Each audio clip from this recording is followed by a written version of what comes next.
Dumulog si Hannah kay Erickson at pumwesto sa pinakadulong bahagi ng bench. Dito ka ba naglalagi kapag may iniisip o may malaki kang problema? Sinulyapan niya ang binata na nananatiling hindi siya kinikibo, ni ayaw siya nitong sagutin o tingnan man lang, at dinadamdam niya ang pambabaliwala sa kanya na yon ni Erickson. Umusog siya palapit dito. Hindi niya alam kung bakit kailangan niya pa ang magpapansin gayong kahit naman sinong lalaki ay maghahangad na bigyan niya ng pansin. Pero kay Erickson ay dumadagundong na pandadedma ang natatanggap niya ngayon. Matagal niya itong tinititigan. Ayaw mo bang pag-usapan natin? Baka makatulong ako sa problema mo. Paano mo naman nalaman na may problema akong iniisip? Sa malawak na kabukiran ang mga mata niya, dahil kapag kay Hannah siya tumingin ay hindi niya lamang mapigilan ang sarili niya, malamang ay makakagawa na naman siya ng bagay na mas maglalapit pa ng puso niya dito. Nakita ko kasi kayo ni Grandpa kanina. Mukhang nagtatalo dahil ba yun sa negosyo? Dismayado ang uri ng pagngisi ni Erickson. Wala yun. May hindi lang naayos na delivery ng mga bulaklak sa isang malaking flower shop sa lungsod. Pagsisinungaling nito. I see. Kakausapin ko na lang si Grandpa at baka sakaling makatulong din ako sa inyo.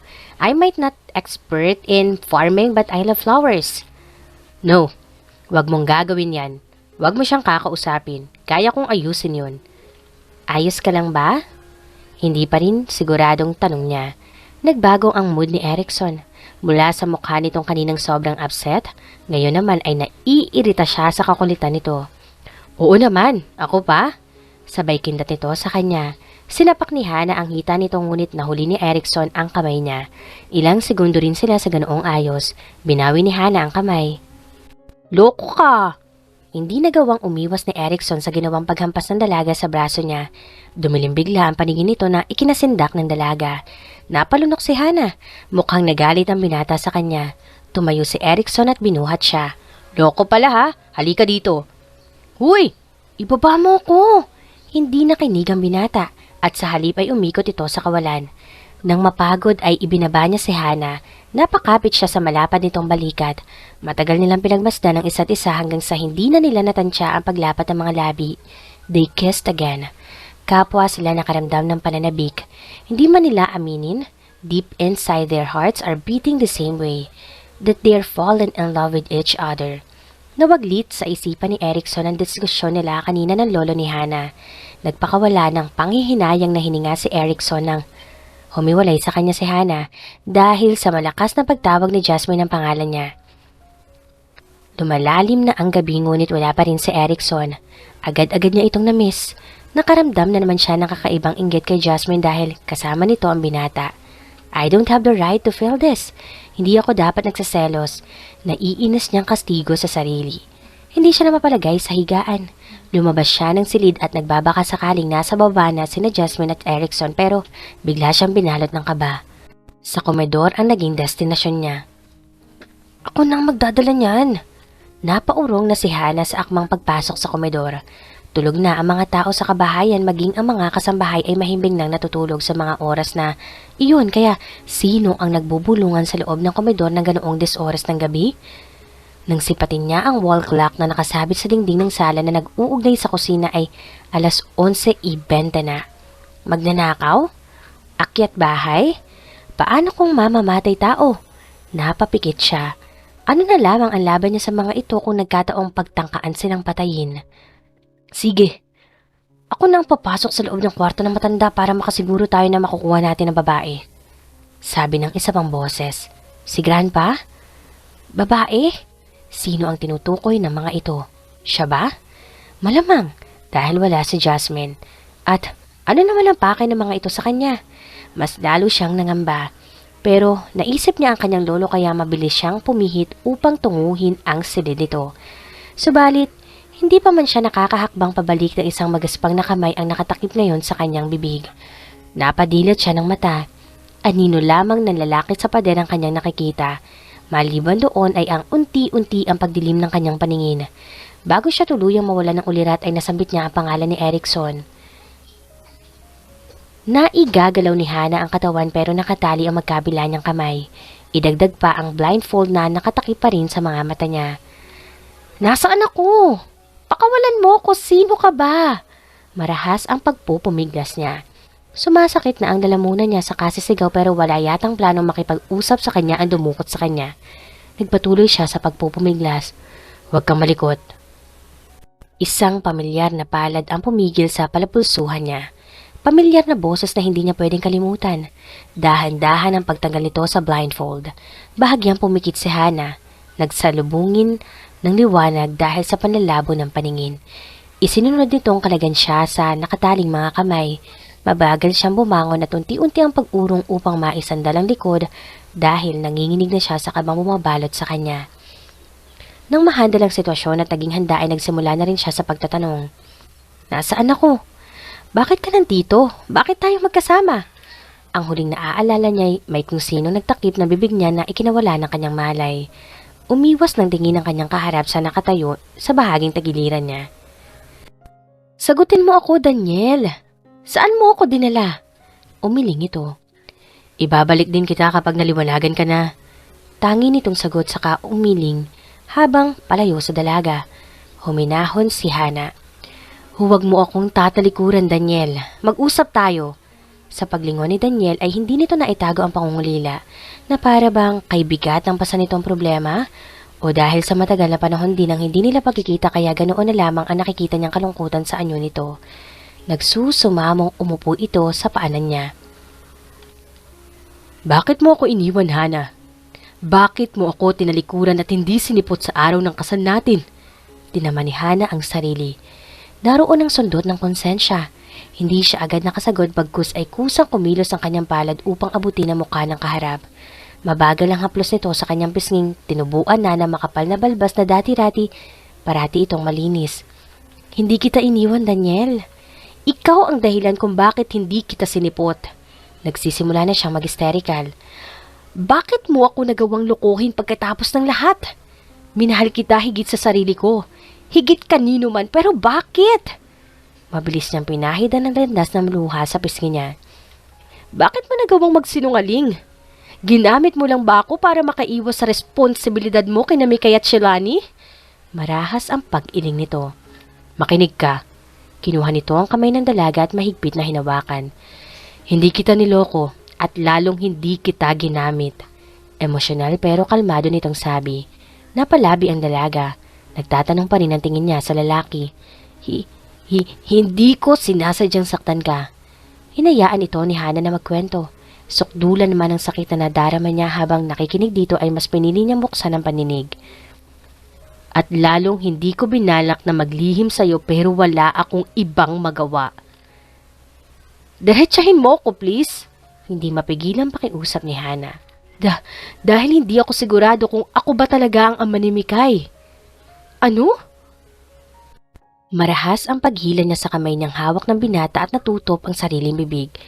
Sa kalagayan ng bata ngayon, paano mo nasasabing hindi ka siguradong anak mo siya? For God's sake, Daniel! Hindi ka ba naaawa sa itsura ni Mikay? Napatayo ang binata at tumapat sa nakaawang na durungawan. Hindi mo ko naiintindihan. Then, let me understand you. Tell me the truth, 'cause I'm willing to listen. Bumaba siya sa kama at lumapit kay Daniel. Ginagap nito ang balikat ng dating nobyo. Ako pa rin naman ito, Daniel. Ako pa rin yung Hana na kilala mo. Pangungumbinsi niya dito. Tila naman nakuha niya ang kahinaan ni Daniel. Nagpatuloy ito sa nasimulang kwento. Dama niya ang awa sa bawat salitang lumalabas sa bibig nito. Noong gabing naiwan ko ang cellphone ko ay ang huling araw na nasilayan ko si Mikay. Huling araw dahil noon lamang ipinaalam ni Shelani ang kalagayan ng bata. Hinaplos ni Hana ang likod ni Daniel na tila nagsasabing hindi pa rin ito nag-iisa na dadamayan niya ito. Wah, wala siyang sinasabi kapag tinatanong ko sa kanya kung sino ang lalaking nakauna sa akin. Is that a big deal to you? Hindi mo naiintindihan. Lagi siyang umiiwas sa isyong yon. Nagdalawang isip akong tanggapin si Mikay dahil na rin sa maraming pagdududa habang magkasama kaming dalawa. Oh my God!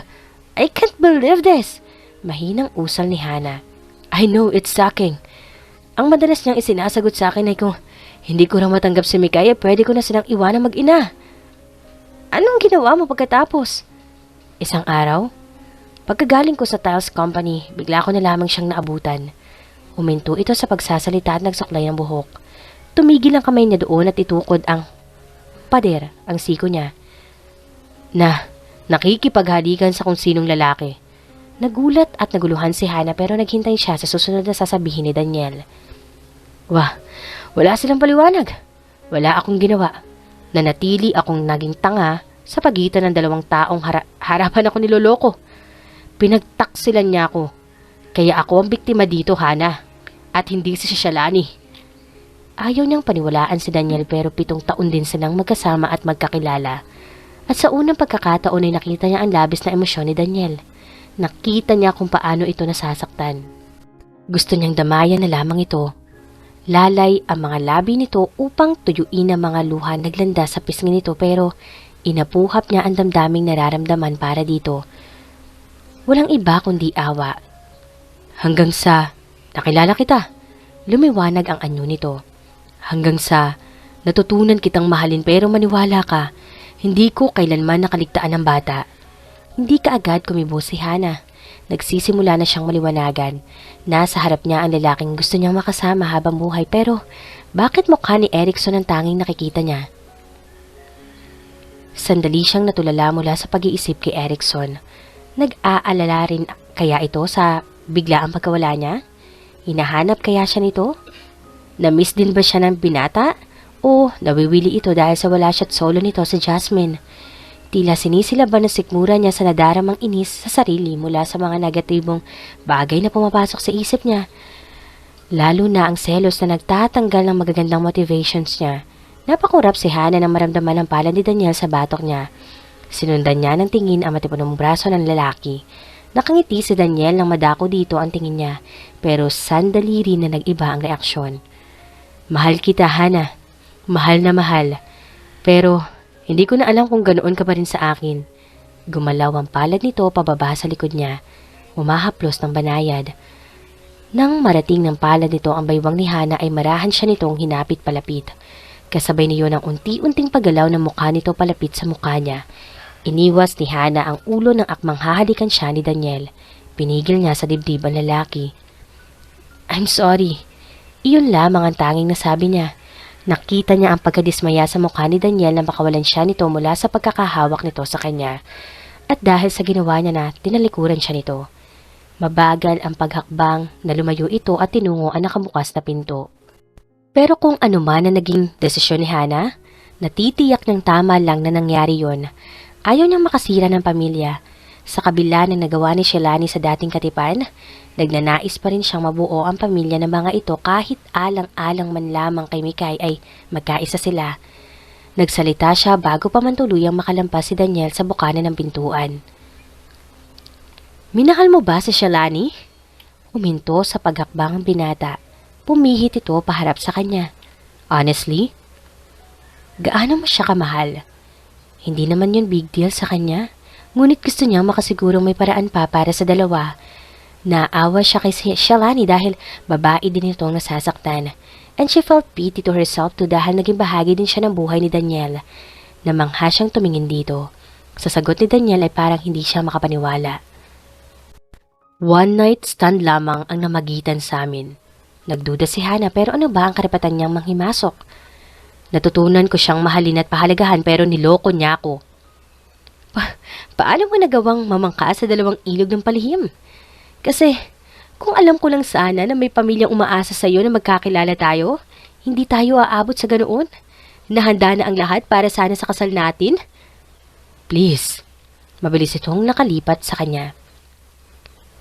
Noong malaman kong buntis si Shalani ay ginawa ko ang lahat para makasama siya pero mas pinili niya ang lumayo. 1 taon pagkatapos niyon bago ako nakarecover. Nakilala kita. Pero noong sandaling naiwan ko ang telepono ko sa inyo, kung naaalala mo ay ang araw na sinabi niyang may sakit ang bata. Sino ba ang makakalimot sa gabing yun? Gabing nadurog ang puso niya. Gabing naghatid sa kanya sa lugar kung saan siya natutong pag-aralan ng paglimot sa sakit. Hinabol kita noon para ibalik sana sa iyo ang cellphone mo. Siguro nga, ay paraan yun ng Diyos para maituwid ang pagkakamali natin. Ako lang ang nagkamali dahil inilihim ko sa iyo ang bagay na yon. At dahil sa pagmamahal ko sa iyo ay hindi ko nagawang maghinala. Sinubukan kong sabihin. Pero ayaw kong mawala ka o magalit sa akin kaya mas pinili kong itago na lang. At hindi ko alam na nagbalik pala si Shalani. Mahal mo pa ba siya? Ikaw lang ang mahal ko, Hana. Balikan mo siya. Nasa ospital ang anak ninyo. Kailangan ka ni Shalani ni Mikay. Please. Umatras si Hana nang aabutin siya sana ni Daniel. Hindi siya muling kumibuhod at para kay Daniel na tapos na ang usapan. Naiwang tulala si Hana. Bakit nga ba kung kailan may mahal ka ng iba, saka naman bumabalik ang mga taong pilit mong kinakalimutan? Kung kailan masaya ka na sa piling ng iba ay saka naman sila e-eksena para ipadama ang presensya nila. Ipinikit niya ang mga mata. Doon rumehistro ang masasayang alaala nila ni Daniel noon. Hindi siya bato para hindi madala sa sitwasyon na yun. Babae rin siyang mahina at marupok. Ang paglandas ng luha sa pisngi niya ang huling bagay na hindi niya napigilan. Kalahating oras na siya sa loob ng silid ngunit hindi pa rin bumabalik si Daniel. Gusto na niyang umuwi pero ni wala siyang ideya kung nasaan sila. Lumabas siya sa bungalow house. Sinalubong siya ng halimuyak ng mga pine trees. Ang lamig ng hangin ay nanunuot sa kanyang balat. Mula sa balkonahe ay nagtuloy siya sa likod bahay. Doon niya naabutan si Daniel. Lumapit siya sa nakaupong binata. Nasa ibabaw ito ng malaking bato sa malawak na hardin. Pakiramdam niya nasa villa sa mga tanawing nakabalandra at paningin niya. Sa kalagitnaan ng Bermuda grass ay may folded wooden table at 4 na magkakaharap na folded chairs na nakasilong sa kulay asul na garden parasol. Sa kaliwa ay nagtataas ang sunflower na katulad ng pangalan nito ay nakasunod kung nasaan ang araw. Naengganyo ang paningin niya sa bahaging kanan kung saan naroroon ang nakahila ng iba't ibang rare orchids. Pero isa lamang ang talaga nakaagaw ng atensyon niya.